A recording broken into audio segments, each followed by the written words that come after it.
Previously on Legends of Aelos. The party is safely camped, and thanks to the magic warding from Briar's tiny hut, hopefully unobserved. Outside of the barrier, Karun receives a response from Rowan's mother, Ella, who relays that she is anticipating their arrival and accommodating their stay, despite them already having guests. After the two returns to the dome, Briar and Rowan begin to take account of Dominicus's equipment and gear, taking pause when they come across the coin pendant that Dom had made for himself, the motif matching that of Rowan's. The fighter takes the memento of his brother into his possession, along with the remaining seeds that Dom had left to plant. With what they find of the remaining jungle rum within Dom's belongings, Briar proposes a toast to their fallen comrade. With tearful emotion, she recounts the many amazing qualities and deeds of the man once called Ace of the Wildlands, their friend Dominicus, who once battled the greatest of serpentine beasts, a brother who will forever remain a loving memory deep within their hearts. They all share in their reminiscence as they settle in for the evening, Rowan giving the bag of seeds to Asher as he beds down.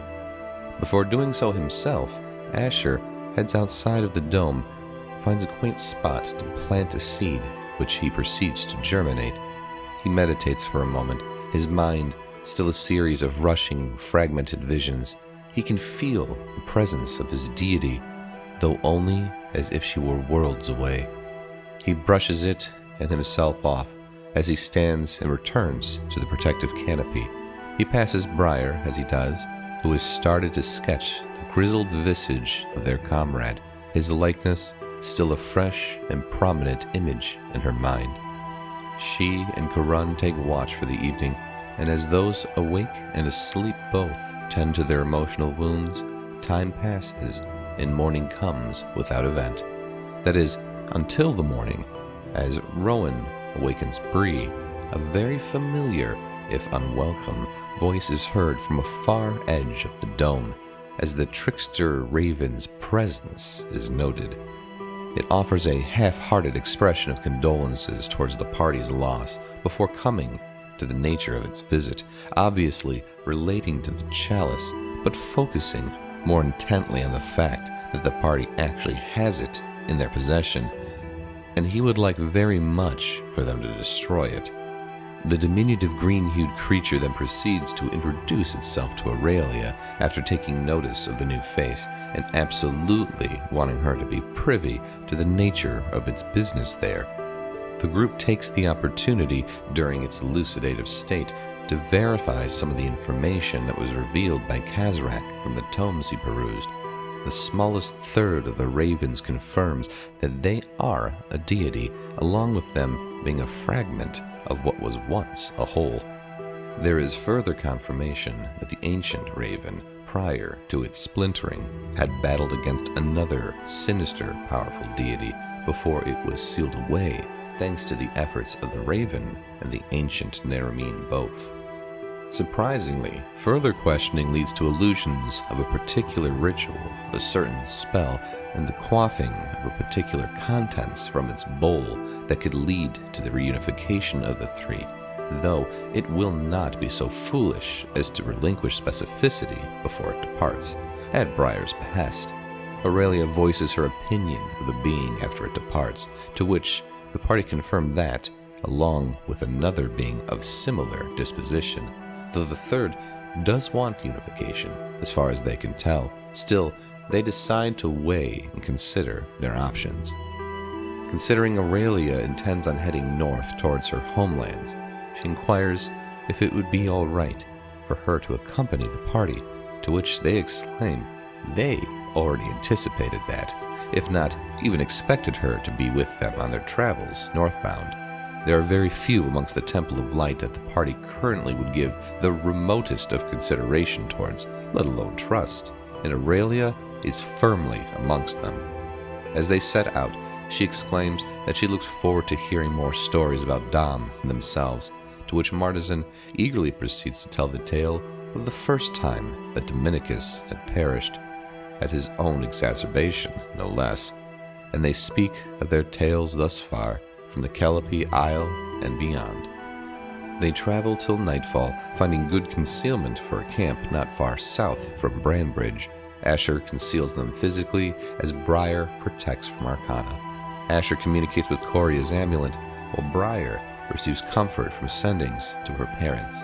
Karun relays a message to Jothrand on Aurelia's behest, who confirms that she is the sole suspect and that he should be safe from suspicion. Eventually, they wind the evening down and manage to get some sleep once Asher returns a small boar piglet to its mother after Rowan and Martizan, during a lapse of logic due to its adorable wiggles, attempt to adopt it into the party. A brisk summer morning comes and reminds the party that with the changing latitude, they must prepare themselves for even colder mornings to come. It's not long after they set out for the day that they begin to see the effect of their escape, as wanted postings of the party, especially Aurelia, appear as they begin nearing Branbridge. They do their best to maintain their anonymity, though there is an ever-lingering sense of eyes being upon them, be it true or not. Regardless of if anyone took notice, no observers took action, and the adventurers are able to blend into one of the most populous of thoroughfares as they exit the city limits. They are able to follow it unabated and easily make their way around the mountains near Sirach before they set a discreet camp once again for the night just after passing the base. Another peaceful night brings another peaceful morning, though the weather and topography do become increasingly less ideal the further north they travel. Near Ulstern, Rowan has Karun send to Jathril, who conveys that he has not come under direct scrutiny and his testimony is solid, though he is uncertain to what degree he is still being monitored. Not long after, around a bend in the road, the group encounter a glaringly suspicious individual, forewarning that the road ahead is closed. Not wanting to deviate to rougher terrain, with a very blunt statement of not caring from Asher, the adventurers continue along the road, that is, until they encounter why it is currently closed, as they set eyes upon a scene of carnage, the caravan and arrow-ridden corpses still being looted by the supposed assailants, all passage blocked by the slaughter. The brigands take notice of their presence, but before action or word is exchanged by anyone else, Briar casts a spell, a declaration of combat, which also will cause their opponent's initiative to falter. Unfortunately, some of the bandits are still able to muster a hasty action, and it isn't long before another precariously perched group unleash a volley from their overwatch position above. Briar takes the brunt of the initial attack from them, though Marty is able to set up a mage shield on her whilst evading the rain of fletched wood. Asher, seeing this, upheaves the earth beneath the group engaging Rowan on the other side of the road before he himself shifts into a bear. But Rowan is still eventually knocked prone and downed by the relentless volleys from his assailants. Fortunately, Karun is able to revive Rowan while continuing the attack on the lofty archers, some of whom are still held in place by Karun's paralyzing spell. Aurelia keeps an under-observant assailant occupied when she strikes from the mists from behind him, while Asher, in his now Ursine form, proceeds to begin his climb and assault on the archers that Karun has kept paralyzed. The now resuscitated Rowan renews his assault and turns the tide as he continues to cut through the archers. Martizan maintains fending off attackers from himself, Briar, and Karun, slaying one as he pushes two away with an electric blast. Another misty step, and Aurelia's blades find rending purchase on another unsuspecting enemy. Rowan maintains his assault, but his wounds are still grievous. Briar weakens the least injured of the two engaging them, and their attacks fail to find purchase against the half-elf fighter. Their morale falters along with these attacks, while Karun bolsters the party with mass healing word, and the final blows of the fight fall, the last to the blades of the battered fighter. The group take account of themselves before they see to cleaning up the scene as best they can before they depart.